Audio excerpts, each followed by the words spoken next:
Nah, kunci dari bisa sukses di Oriflame, bisa mencetak leader, mencetak kaki gitu ya, untuk menjadi diamond, mencetak 6 kaki, kuncinya cuma satu sih gitu ya. Kita harus punya dan bekerja dengan orang-orang yang tepat, dengan core team. Oleh karena itu, yang pertama yang harus dilakukan adalah gimana cara mengidentifikasi mereka-mereka ini di dalam jaringan kita. Identifikasinya harus dimulai sedini mungkin. Kalau perlu saat ngeprospek itu kita udah mulai identifikasi gitu ya. Caranya dengan apa? Caranya dengan interview gitu ya, wawancara. Jadi saat ngeprospek kita udah gold up nih ya, udah nggak boleh tuh sembarangan ngeprospek, yang penting closing. Kita harus menjual bahwa kita leader yang sukses di Oriflame. Saya seorang gold director. Jadi kita ngeprospek yang benar-benar orang yang ingin menjalankan bisnis. Jangan lagi hanya ngeprospek, hanya menawarkan hadiah gitu ya, karena kita butuh bergerak cepat. Jadi sejak awal tuh tadi udah diajarin juga gitu ya, di training yang komunikasi. Ya kita melakukan approach gitu ya. Kita cari tahu nih orang kerjanya apa, orangnya seperti apa, kondisi keluarganya gimana. Kita cari, kita colek, kita gali gitu ya kebutuhan dia sampai kita nemu dia butuh duitnya tuh di mana gitu ya. Kalau saya karena saya ibu rumah tangga yang resign tadi, yang ilmunya Pak Amir gitu ya, bahwa ya akhirnya dipertemukan juga tuh dengan yang kepingin resign itu gitu ya, seperti Ika Mersiana, Dewi Nurul gitu ya, yang akhirnya tuh ketemu dengan yang merasa senasib dan punya impian yang sama. Jadi saat itu enak banget kalau udah nemu, udah mengidentifikasi orang sejak di prospek tuh enak banget, jalannya akan cepat juga gitu ya.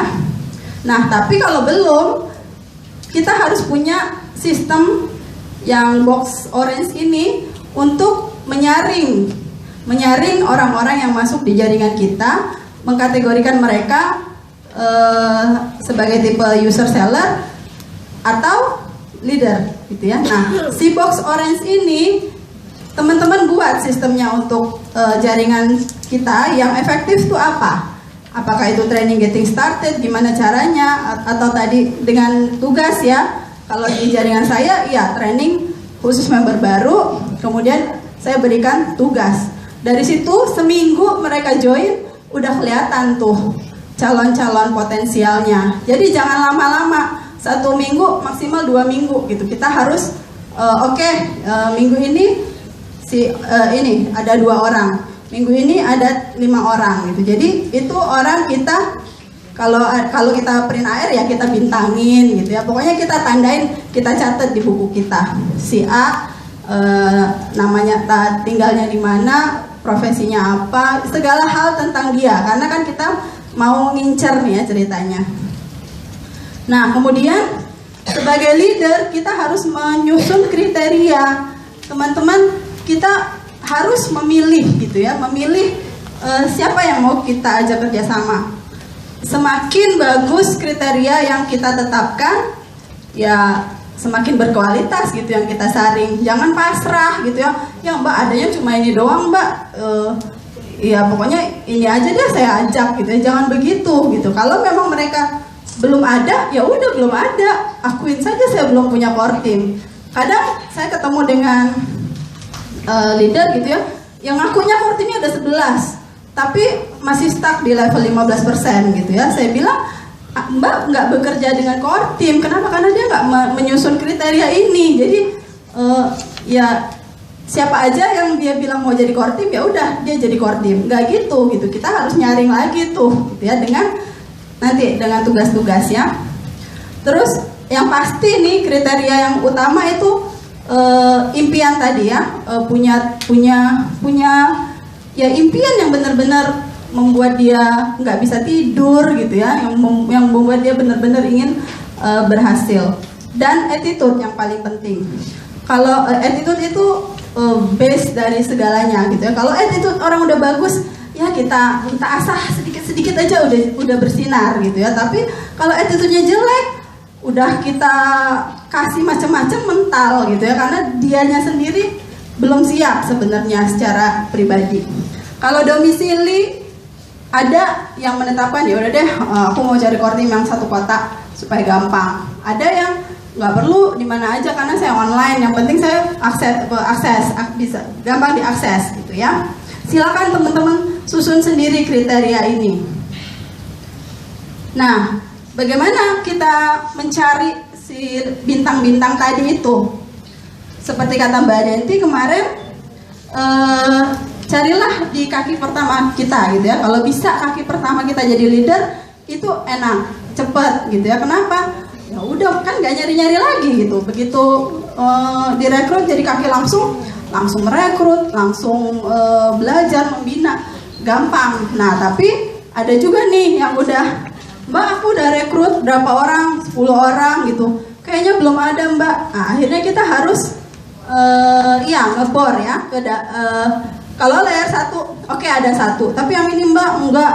Ya udah kita lihat lagi nih di lapis 2 ada enggak gitu yang memenuhi kriteria awal kita tadi ya.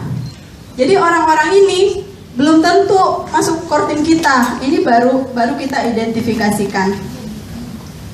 Nah, setelah orang-orang tadi kita identifikasikan, dia harus kita undang untuk menjadi core team. Kalau saya biasanya bilangnya kita lamar lah gitu kan. Hubungan kita di Oriflame tuh ya seperti pernikahan gitu ya, jodoh gitu. Karena apa? Insya Allah sampai nanti ya kau selalu di AR-ku. Jadi sebelum jadi core team yang akan di AR kita selamanya gitu ya, supaya nggak hilang dari AR, ya kita lamar dulu gitu. Lamar personal satu.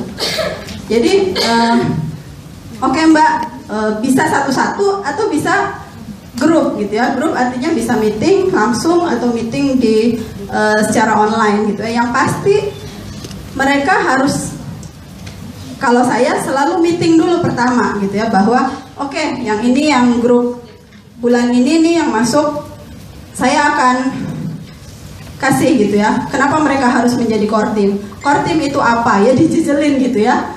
Supaya apa ya? Oh, berarti kalau saya mau sukses di Oriflame harus menjadi core team. Itu kesimpulannya itu ya. Kita ajak mereka membuka pikirannya. Kenapa harus menjadi core team? Setelah itu nggak cukup sampai di situ aja. Kita nagih komitmen tadi ya.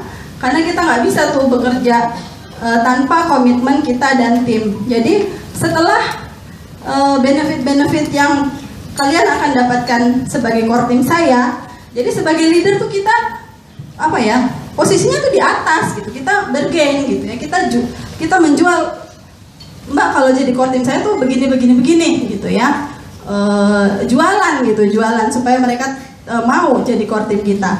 Tapi setelah kita jualan, kita nagih, kita meminta gitu ya, meminta komitmen mereka. Tapi Mbak, saya punya aturan juga gitu di sini. Aturannya ini kita tetapkan sendiri. Kita sepakati. Jadi saat meeting itu saya dan dia harus sepakat. Kalau hanya saya aja yang sepakat nggak bisa. Jadi kalau misalkan Mbak nggak sepakat, ya nggak apa-apa gitu loh. Ya, oh enggak Mbak gitu. Saya misalkan dari awal dia udah mundur gitu ya. Saya nggak sanggup Mbak kalau harus gini. Ya sudah gitu. Tapi biasanya enggak. Kalau kita sebagai leadernya benar-benar benar-benar kuat gitu ya, strong, mempengaruhi mereka biasanya ya udah itu terbakar gitu ya, kepengen jadi core team. Nah, setelah itu barulah kita bekerja gitu ya. Oke nih, oke sekarang saya udah punya tim. Bekerja dengan tim itu udah enak. Bekerjanya sesuai Sarpio tentu aja ya. Tadi Pak Amir juga udah jelasin tuh gitu ya, bahwa yang kita lakukan kalau ke core team mereka kan baru 0-9% ya, belum bisa dibilang leader. Mereka ya semangat sih semangat, tapi kadang-kadang tuh galau juga.